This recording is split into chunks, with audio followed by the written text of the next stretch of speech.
Olá, alunos do nono ano. Vamos para mais uma interação e hoje a gente vai falar um pouco da técnica e transformação espacial do mundo, né? Aí remete bem à globalização. Então, técnica e transformação espacial. Vejam aí nessa imagem as técnicas, né? Como elas vão se aperfeiçoando, mudando com o tempo e o espaço também vai se transformando. Veja que primeiro tinha o que?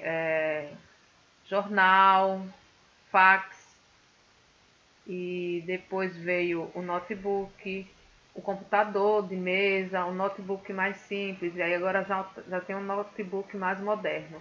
Então, com o tempo, o espaço ele vai se transformando e as técnicas e a tecnologia ela ajuda nessa transformação. Vejam aqui essa imagem em 1608, no Rio de Janeiro. Veja como foi modificando. 1723 havia mais umas construções, 1824 mais construções, 1909 veja como prédios maiores, altos, 1956 mais altos ainda, e 1999 veja como a transformação foi bem diferente dessa primeira aí de 1608, que só havia mata, né? Mata, um lago e algumas serras ao fundo, morros, certo? Então, isso tudo através das técnicas, da tecnologia, que ajuda a fazer novas construções. O espaço ele precisa ser diferente com essas novas técnicas e as tecnologias, certo? Então vamos ver aí o início disso tudo, né? Das tecnologias, técnicas. O processo de colonização possibilitou que as metrópoles enriquecessem às custas dos recursos retirados das colônias. Os europeus também adquiriram muitos saberes e experiências de formas de produção desenvolvidos em vários lugares do mundo. Então, os europeus que tinham suas colônias em várias partes do mundo, eles tiraram muitas riquezas dessas colônias, inclusive o Brasil, né, como você pode ver aí nessa chargezinha, nesse desenho, que o Brasil estava aprisionado como colônia de Portugal e era a galinha dos ovos de ouro, né? Veja que todo o ouro, muito ouro foi tirado aqui do Brasil. Então o Brasil era como a galinha dos ovos de ouro de Portugal.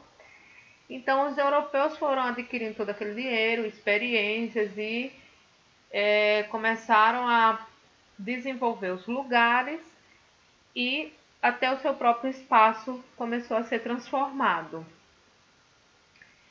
Esses fatores possibilitaram o investimento em inovações para a produção de mercadorias.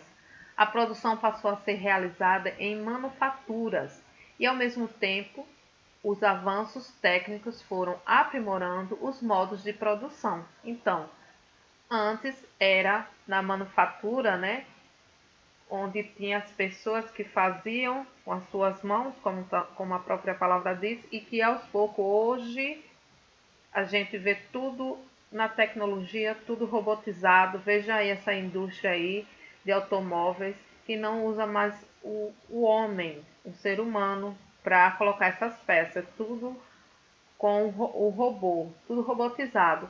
Então, mesmo naquela época, começou a haver avanços, né, nessas técnicas, foi aprimorando e a produção foi se multiplicando cada vez mais e ficou aquela produção de larga escala.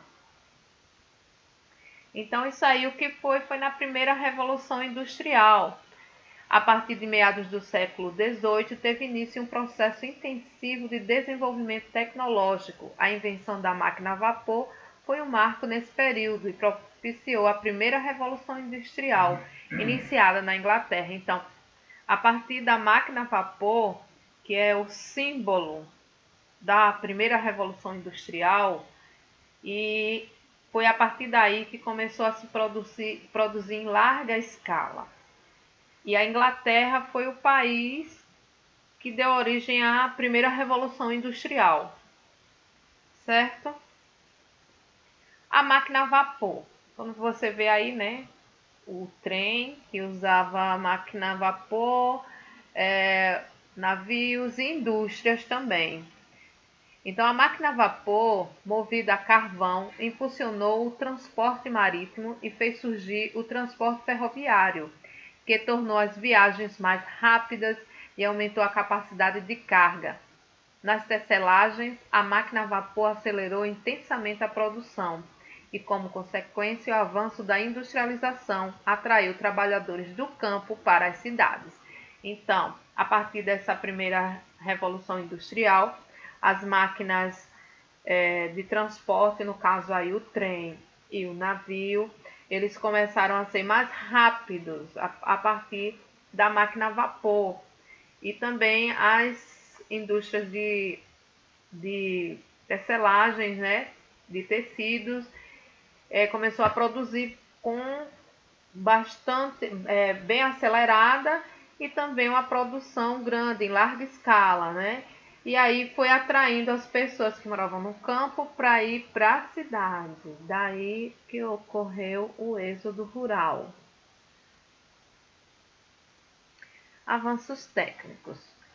O impulso dado pelos avanços técnicos, principalmente nos meios de transporte e na produção têxtil, alterou profundamente o modo de produção que passou a ser realizado nas indústrias. Então, esse avanço aí técnico fez com que a indústria fosse cada vez mais se aprimorando, produzindo mais e indo além da Inglaterra. Outros países começaram também a produzir através das indústrias. Capitalismo industrial. Esse período se caracterizou pelo desenvolvimento do capitalismo industrial e pela dinamização das relações comerciais entre vários lugares do mundo, o que intensificou o processo de mundialização. Foi o que eu falei no começo. Então, a industrialização, ela também favoreceu esse processo de mundialização, que é a globalização, né? Então, antes a gente falou das navegações e agora a gente está falando o quê? Das indústrias. As indústrias, elas facilitaram essa mundialização, que é a globalização. Então, desenvolveu o capitalismo, né, industrial, porque foi muita produção, então muita venda, mercados consumidores tiveram que procurar bastante pessoas para poder vender seus produtos, que isto é o mercado consumidor. Olha aí, o mercado consumidor, as pessoas passaram a consumir muito, porque a produção das indústrias, devido às técnicas, eles produzem muito, numa grande quantidade, então precisa de um grande mercado consumidor, pessoas para comprar esses produtos fabricados nessas indústrias. Então, aí a escravidão, ela deixou de existir, assim, na forma que a gente conhece, né? No caso, os negros, como aqui no Brasil tinha, esses escravos tinham que deixar de existir, passar a ser assalariados e trabalhar nas indústrias para que eles tivessem algum dinheiro para comprar os produtos. Bom, isso aí, né, teoricamente, porque a gente sabe que os escravos acabaram sendo pessoas que não tinham condições de vida, não tinham onde morar, não tinham uma vida, que desse uma qualidade para ele, né? Então, daí também veio a urbanização, as pessoas saíram muito do campo para vir para a cidade, porque achavam que na cidade ia ter boas condições de vida. Mas só que não teve isso quando chegaram aqui.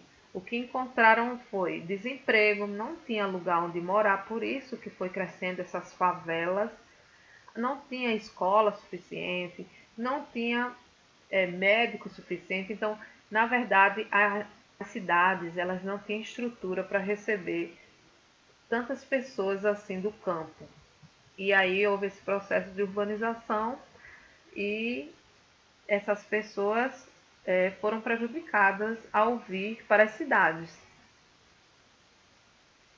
O início do século XIX, então vamos fazer recapitular tudo isso aí, né? Então, no início do século XIX, houve a primeira Revolução Industrial. Essa primeira Revolução Industrial ocorreu na Inglaterra, certo? E qual era o símbolo? A máquina a vapor. As pessoas que trabalhavam na primeira Revolução Industrial eram crianças, mulheres, não precisavam ter nenhum curso, nenhuma especialidade. Eles pegavam pessoas sem estudo mesmo, e crianças até de 5 anos, 7 anos, e assim trabalhavam muitas horas por dia, até 14 horas por dia. Não houve muito prejuízo para o meio ambiente nessa época, e depois da Inglaterra começou a se expandir para outros países da Europa, depois para os Estados Unidos e Japão. Então houve um aumento muito grande da produtividade, porque deixou a manufatura, né? Deixou de ser uma coisa feita que eram sem máquinas, assim, máquinas tão potentes, quando começou com a máquina a vapor. Então a produtividade ela se elevou. E aí eles começaram aí a busca de matérias-primas e energia. E foi quando eles começaram também a colonizar a África, a Ásia, em busca de todas essas matérias-primas, né? E aí a gente vê a divisão internacional do trabalho. Essa divisão internacional do trabalho consiste em quê? Que os países europeus, Estados Unidos, Japão, os países, né, industrializados, eles ficavam com o segundo setor da economia, que é a indústria, e os países subdesenvolvidos e as colônias ficavam com o setor primário, aquele que produz a matéria-prima para dar a esses países. Inclusive, a Inglaterra proibia os países que eram colônia de produzir, de ter indústria. Até mesmo nos Estados Unidos, no começo, ele era proibido de produzir. Eles tiveram que se revoltar contra isso para começar a produzir. Então, essa foi a grande divisão internacional do trabalho. E agora, para refletir: o ódio provoca brigas, mas o amor perdoa todas as ofensas. Provérbios 10, 12. Jesus, a verdade mais que perfeita. Então, pensem nisso. Não precisamos ter ódio de outras pessoas, mesmo que façam coisas ruins, devemos tentar perdoar essas pessoas, né? Certo? Então, fiquem com Deus e vamos continuar a interação no grupo. Tchau.